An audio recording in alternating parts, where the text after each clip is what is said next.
Hello, welcome. It's the Genesee County Compassion Club show.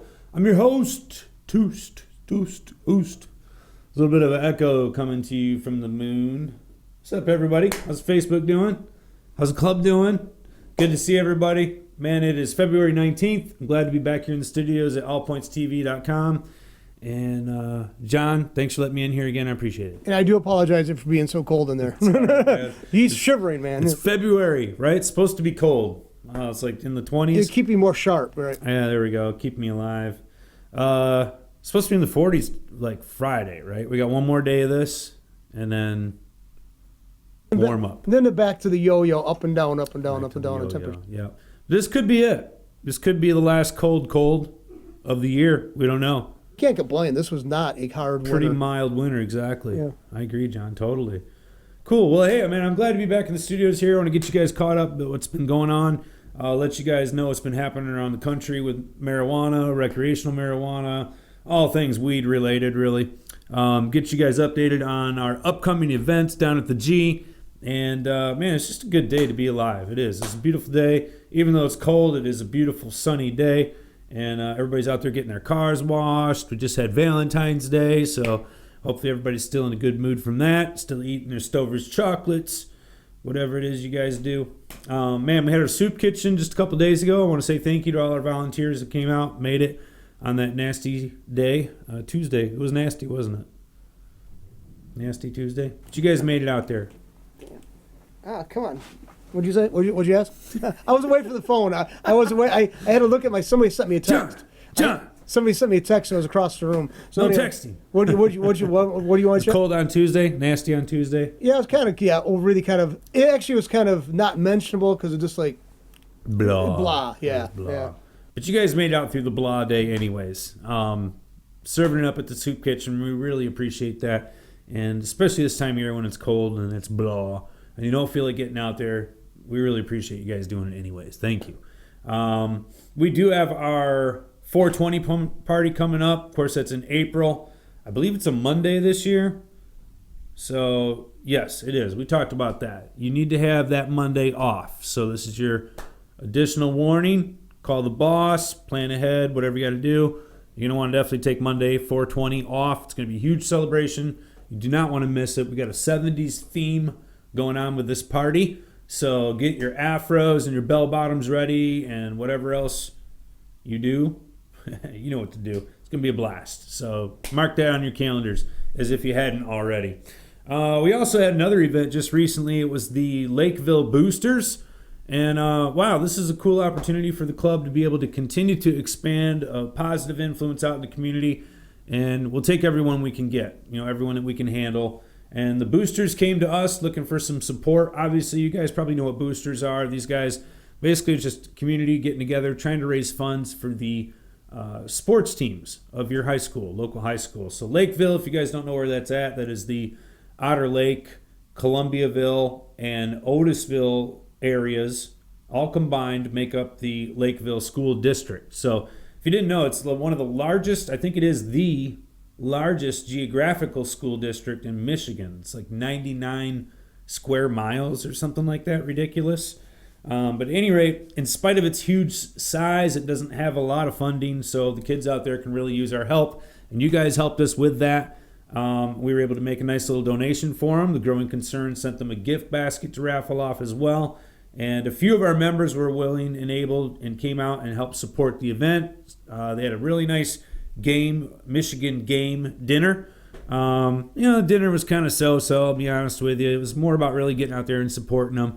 But they had a lot of fun raffles. And even if you're not into hunting and that sort of a thing, they had all kinds of crazy, great stuff. Kayaks, TVs, lanterns, and then a whole bunch of other things like chairs and whatever, all kinds of great camping stuff. But all up for raffle. And like I said, we had a couple members come out and support. I want to give special thanks to those guys that came out.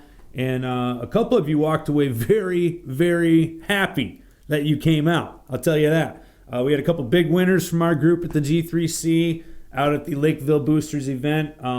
Those guys, I won't give it away what they won, but they did very well. And I'm sure they'll be wanting to come back next year. So at any rate, we're glad to be a part of it. glad to be able to help support the youth in the area in a positive manner.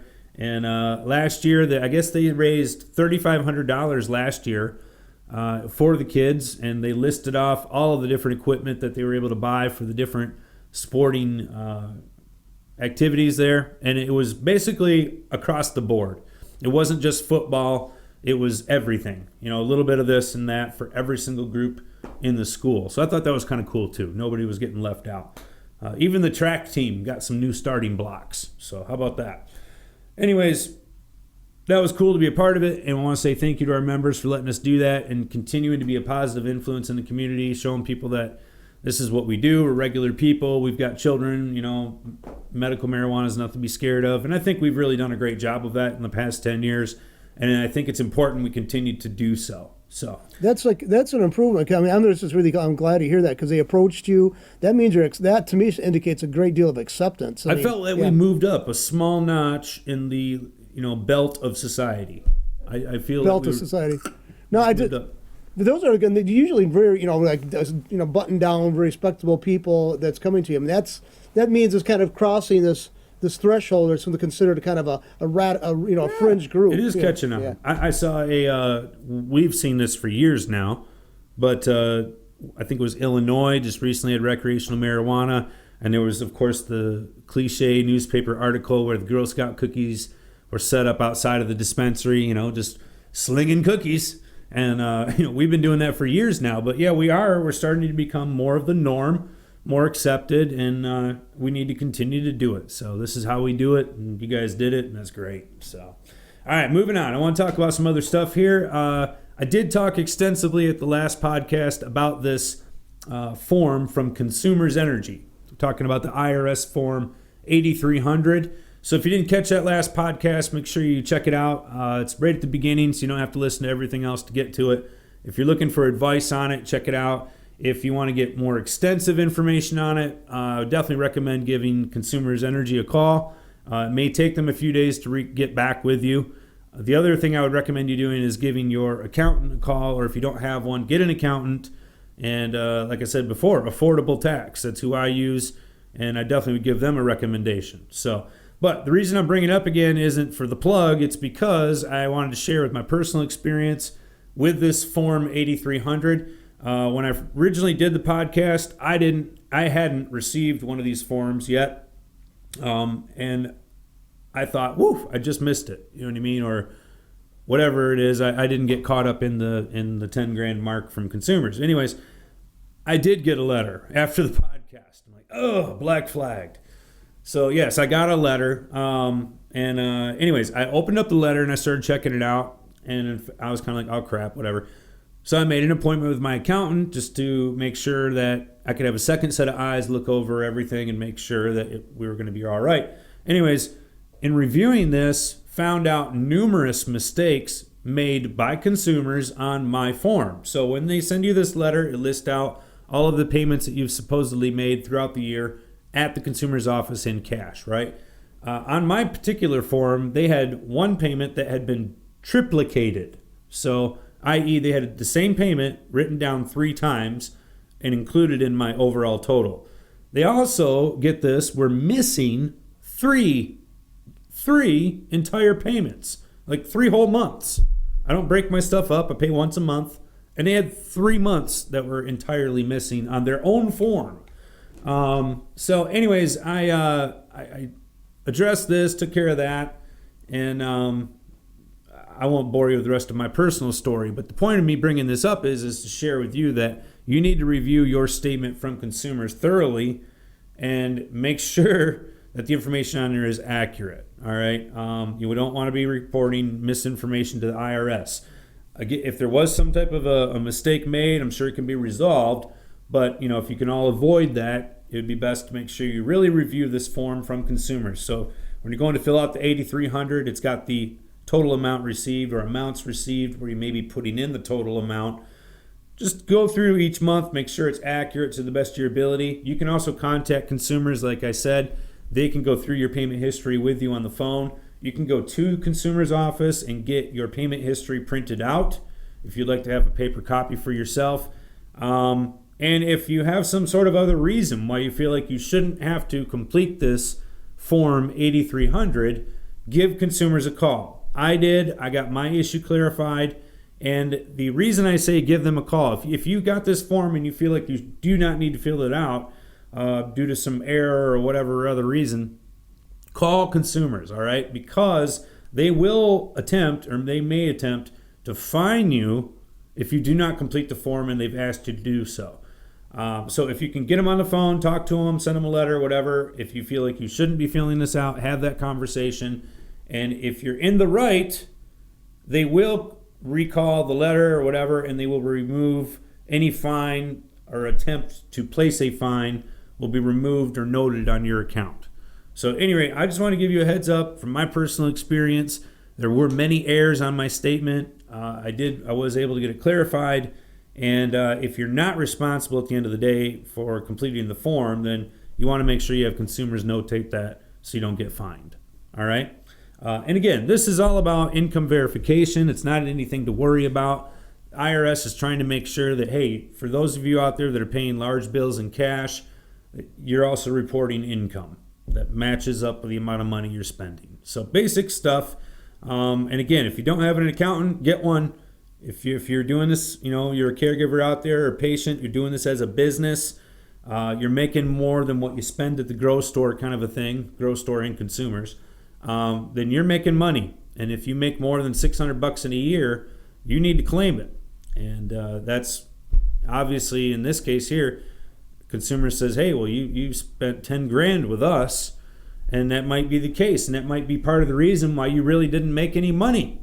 That's okay. Report it, and then you can move on with your life. All right, so let's move on with the show. I just wanted to share that with you, get you guys up to date on that. I know some of you are still trying to fill that form out. I know my deadline on my form said I had till March sometime, 30 days from the date of when I received it to get it in there. So you still have some time on those to do so. And it is tax time, so it's that time of year. If you haven't made it an appointment with an accountant yet, now's the time to do so. Don't wait till April 15th, especially if you're going to be filing as a business for self, a sole proprietor, or any other type of form other than a W-2.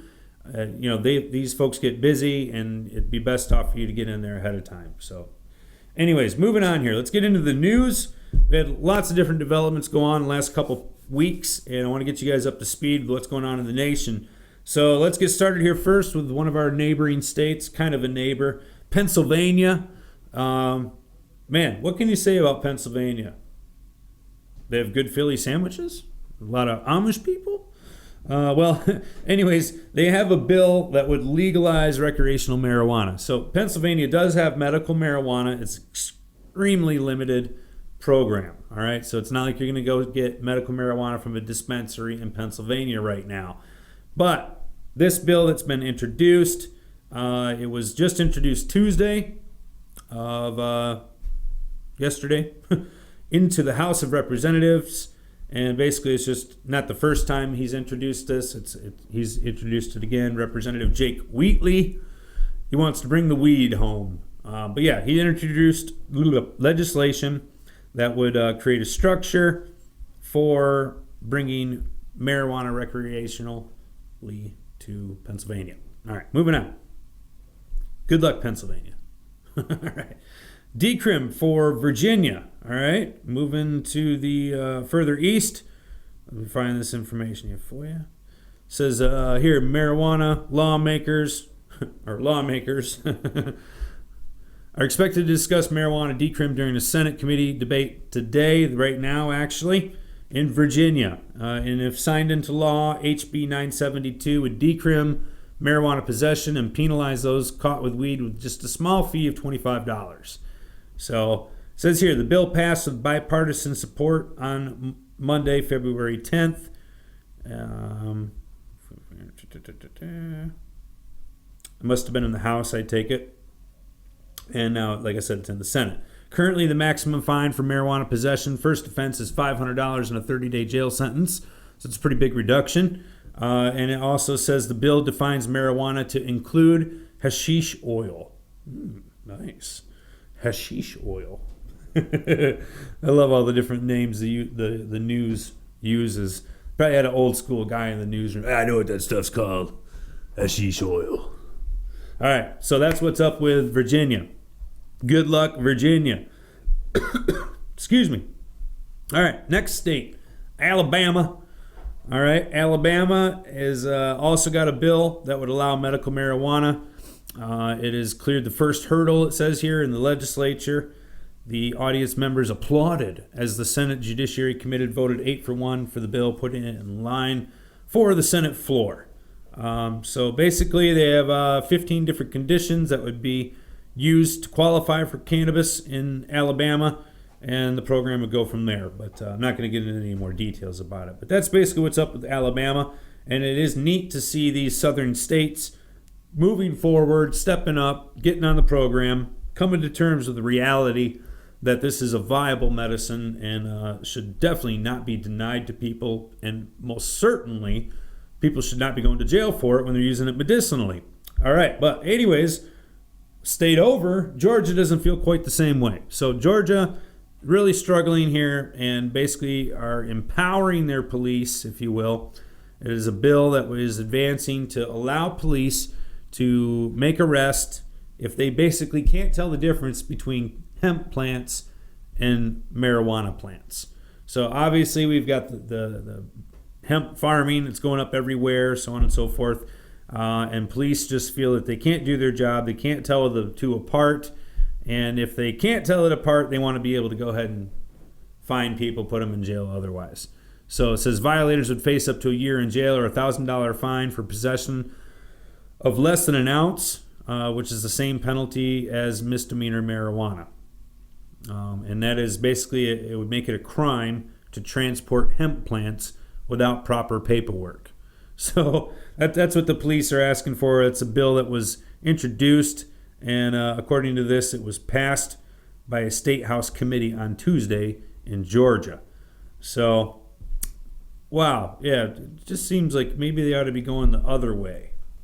But at any rate, make sure you got your paperwork, obviously, if you're transporting hemp plants in Georgia. Moving on here, let's go north and to the west, Minnesota. They have a politician there basically stating that he is introducing a bill for recreational cannabis in Minnesota.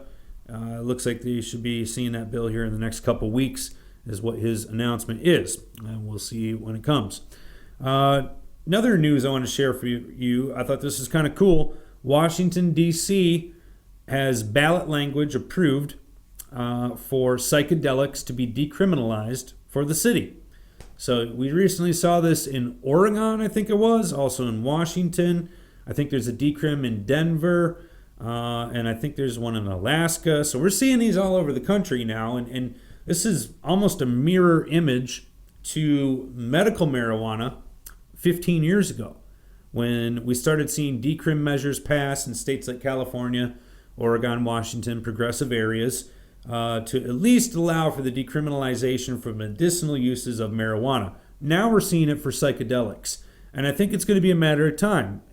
Maybe 15 years, maybe 20, maybe more, maybe less. But eventually, I think we're going to see widely accepted psychedelics being used for medicinal purposes and eventually for recreational purposes, hopefully. And I used to be like really appalled that people use mushrooms and and I still don't know where I would sit, but I've actually seen that there's research that they're using it for depression and other psychological disorders and or problems. And thing is, they only have to be consumed a couple of times a year. Absolutely. Not every day, like all the current line of psychotropics or whatever. And that's promising. And Absolutely. Just a few times There's also a lot of studies that have shown microdosing is also very effective for combating a whole slew of different diseases.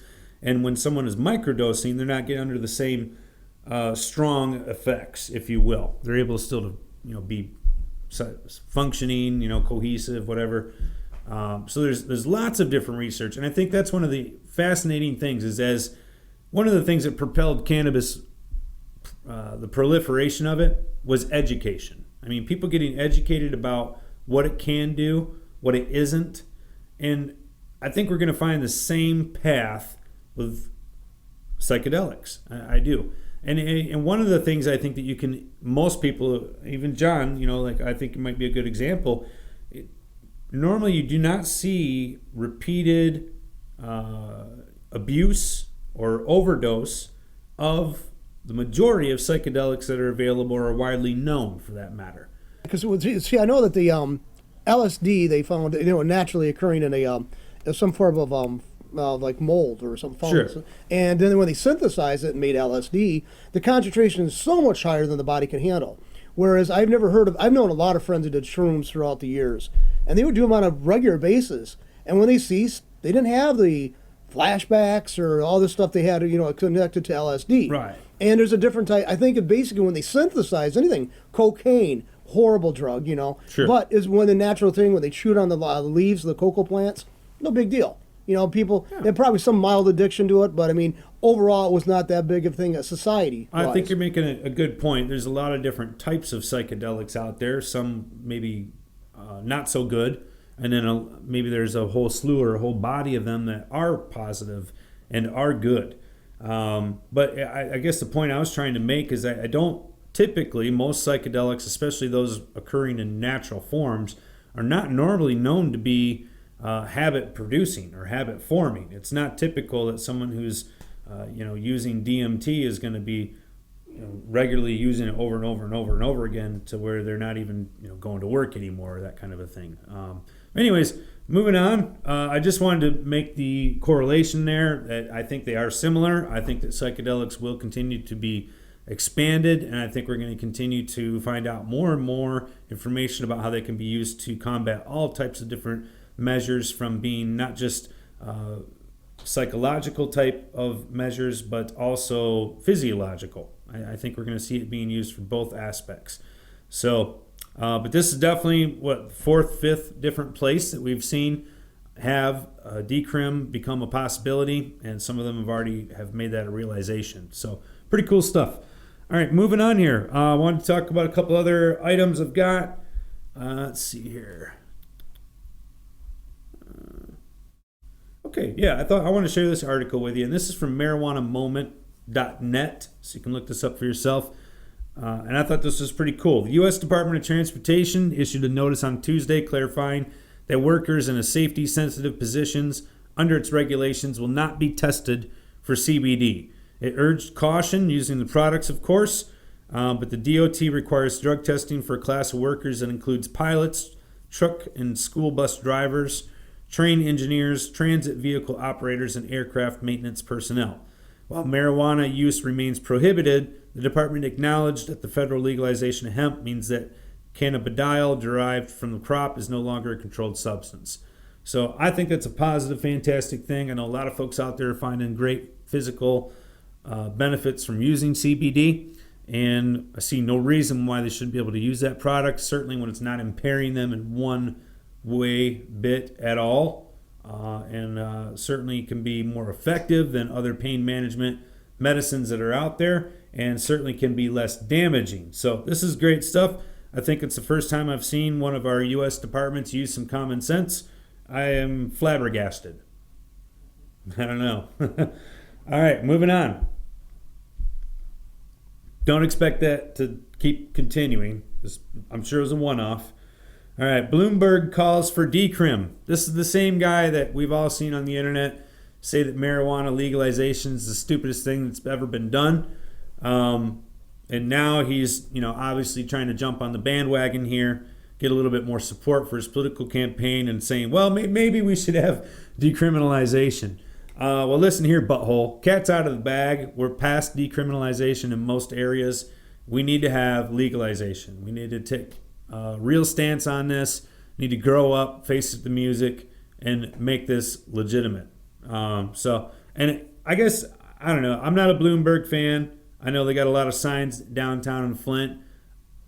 Obviously, the guy's got a lot of money, and obviously you can buy your way into an election. I think that's what Bloomberg kind of represents. But,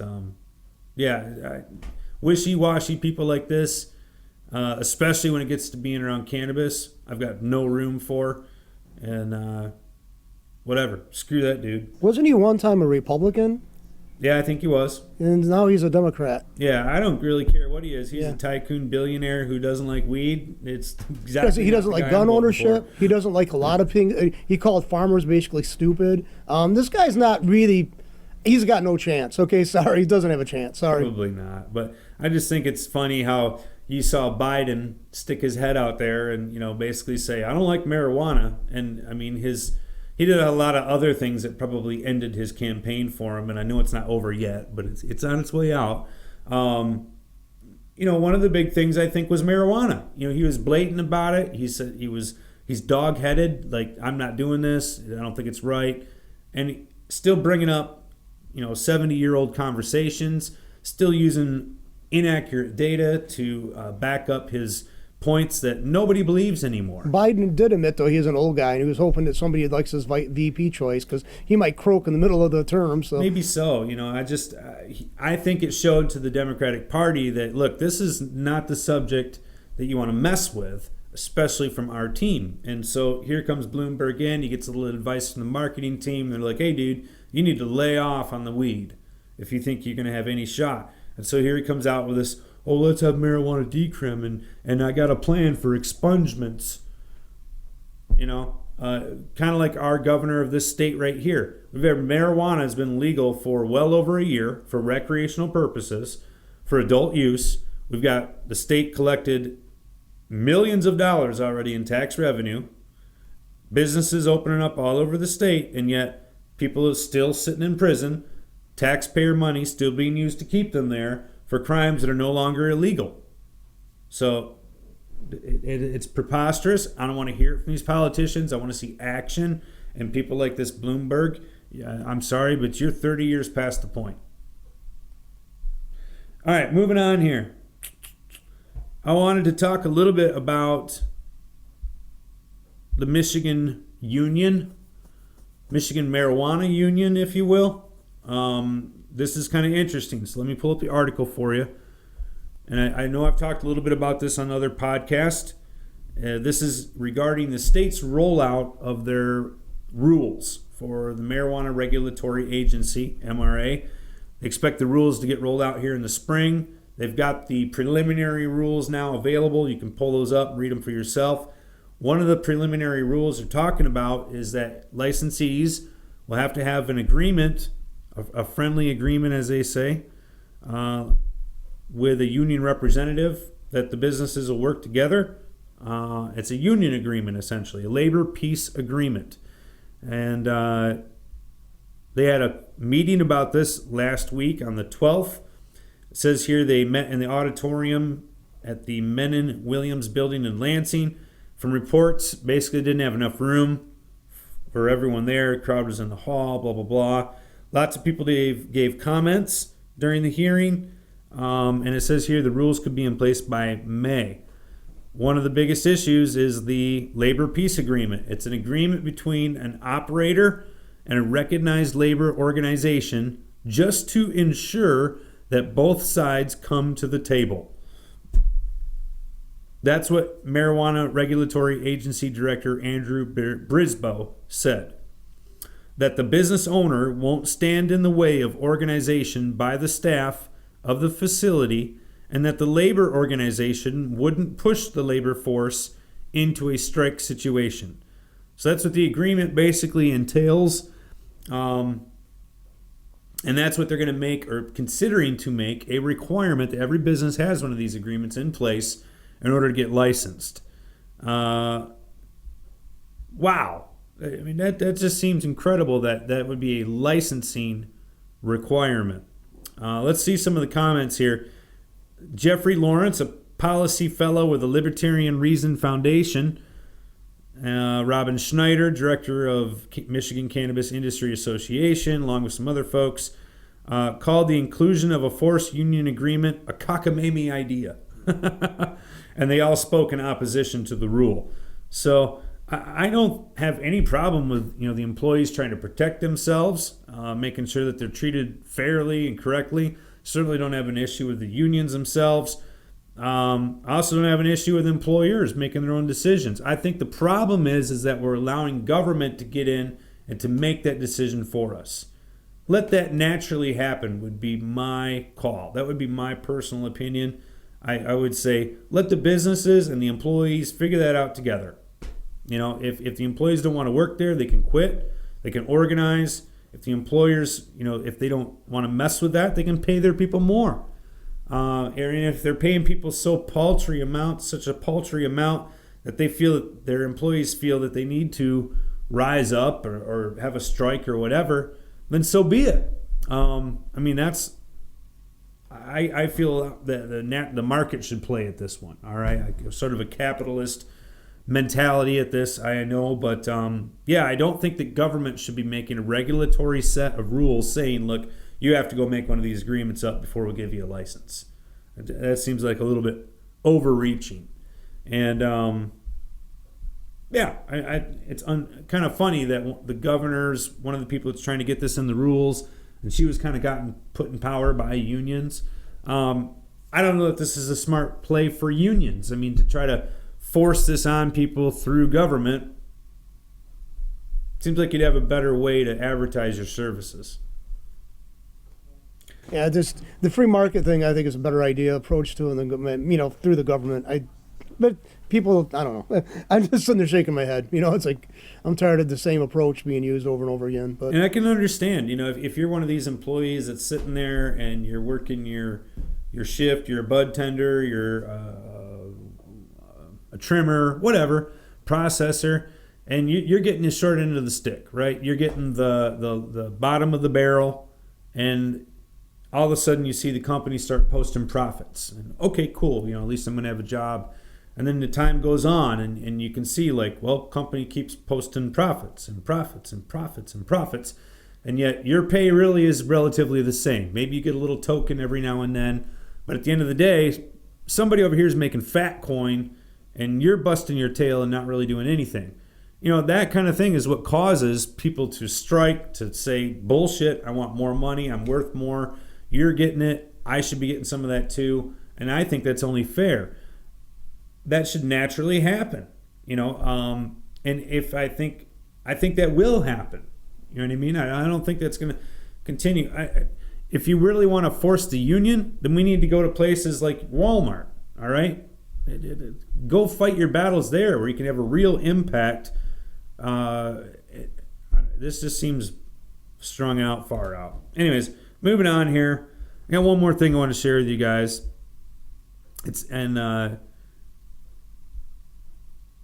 I thought this was kind of cool.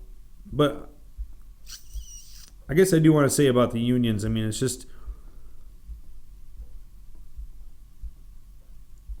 I don't know. It's tough. A government shouldn't be getting that involved. That's the biggest thing. Too regulatory. All right. Cannabis for anxiety. Let me find this article. I thought this was pretty cool. It's on Leafly. You can check it out for yourself. I certainly suffer from anxiety sometimes. I'm not immune to it. I don't know that I have an anxiety disorder. I've never been diagnosed officially or anything like that. That's surprising. That surprised me because you always, since I've known you, always seem kind of a laid back. You're like, you get geeked up over stuff, you get pumped up about stuff, but I never thought it'd be anxiety, and it's never. Yeah, I think everybody deals with it in a different way. Like I said, I've never been diagnosed or anything like that, and maybe that's because I do a good job of dealing with it. You know what I mean? But I think everybody gets anxious. Everybody has anxiety. And I think some people, unfortunately, get stuck in it. And for whatever reason, they need help. They need help to get out of that mind frame, get out of that feeling. Whatever it is that's creating that anxiety for you, you need a little help. And I think cannabis is a great help for that. But I also know that cannabis can be an antagonizer, a protagonist, if you will, for anxiety. So if you take the wrong strain, for example, for me, if I take something that's really strong sativa, empty stomach, and a lot of coffee, I'm going to come up with something to be anxious about, all right? Even if I'm not. So there's certain things that can trigger your body and sort of exasperate an issue, or maybe help bring it to where you're dealing with it more comfortably. And cannabis is definitely one of these medicines that helps or hinders, and you have to know how to use it. So I thought this is a great article. I thought that was kind of cool. It says here, you guys talking about using cannabis almost a decade ago, finding out that it worked well. Not really knowing what he was doing, just mostly using it as a smoking method, and found that it pretty much helped almost always. But as the person moved on, things got more complicated for them. They started to get different strains. Noticed that some of these strains actually produced anxiety. Noticed that some of the stronger doses also did the same thing. And then the person goes on to talk about how they eventually came back down, found out what worked for them, found out the right type of dosages, right type of strains, so on and so forth. And I think they did a great job. And I think most people's experience, and I know mine included, would mirror this gentleman's experience as well. Or lady. I'm not sure if it was male or female that wrote the article. Bailey Ron. That's a female, I'm guessing. Doesn't matter. My experience is very similar to this person's. And I have found that definitely different types of strains will certainly make me feel anxious or uneasy, maybe not as sociable. I mean, there's a lot of different ways to describe not liking the feeling. You know what I mean? Like, I feel amped up, I'm hyped. You got that going on. There's a parallel to, like, in a regular pharmaceutical, the real world, they call it pharmaceutical.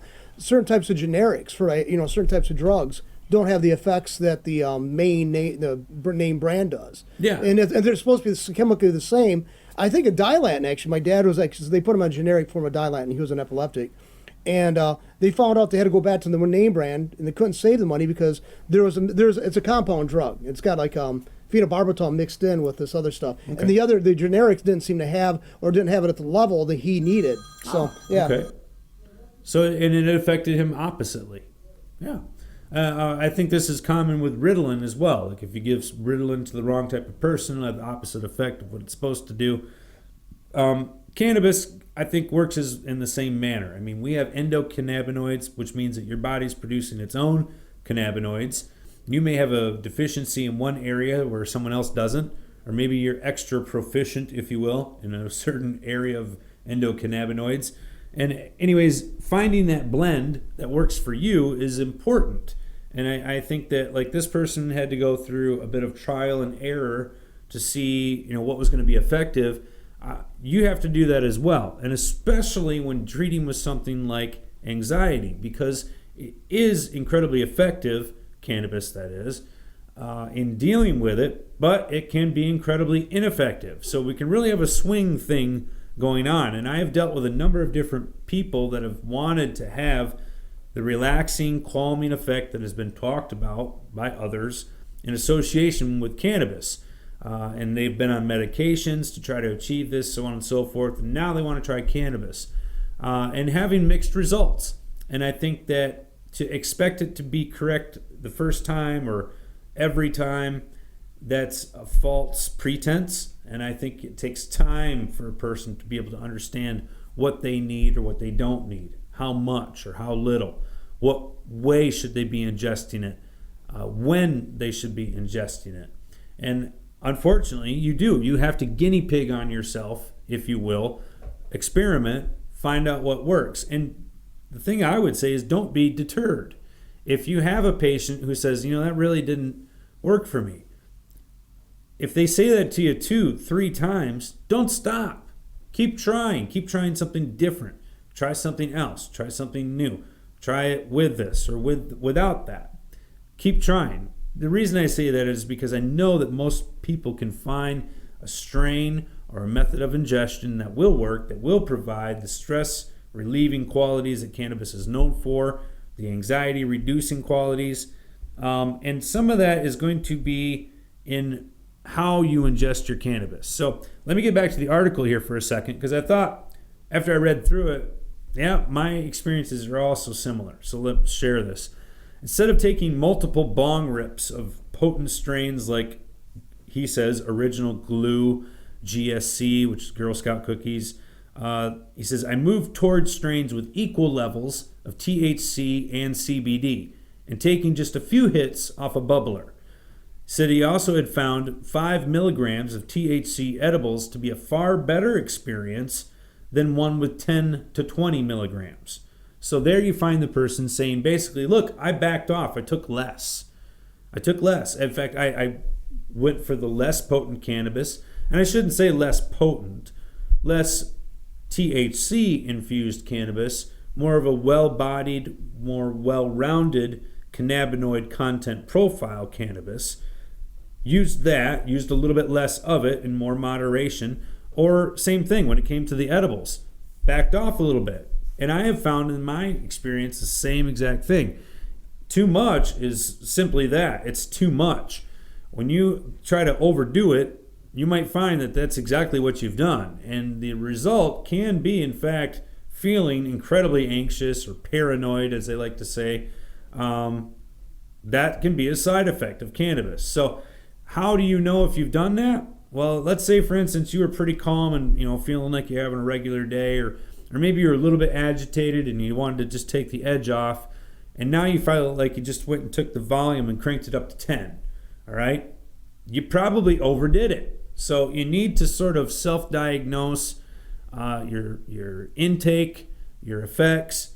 Maybe keep a little journal or something like that so that you can kind of remember, like, okay, yeah, I used this strain and it made me feel this way. And I've had patients who did that, who actually kept journals of the strain names, how much they ingested, and what they felt like afterwards. And it helped them because they were actually able to go back, look at their notes, and say, oh, yeah, that's right. This one, I did like that. Whereas before, if they hadn't written it down, they wouldn't have remembered. So I do recommend keeping a journal if you're really trying to narrow down what works for you, if you're really searching for a solution. And I would encourage you as caregivers to not give up on your patients. If you find it, something isn't working just right or whatever, keep trying. Keep trying different strains, different ingestion methods, different levels of ingestion. A little more, a little less, and see how that works for you. You might be surprised that oftentimes the answer is use a little less, which is good for everybody. Saves you some money, right? So anyways, yeah, check this out if you can at leafly.com. I thought it was a pretty good article. I also list out some references in the article that you can check out. A guide that is meant to help you find options. And, the other comments that he put in here, or I guess comments that he didn't put in here, I would say is one of the obvious ones. Look for something that's more of an indica based if you're looking for something that's going to be more relaxing. Most of the cannabis that's on the shelf today, no matter where you're at, is a hybrid, which means it has blends of different cannabis that got it to that point. Okay, so you don't go out and find the same kind of grapes that were grown 100 years ago today, because they've been bred over and over and over again, crossbred and so on. And cannabis is the same way. So the majority of strains out there are not true 100% indica or 100% sativa.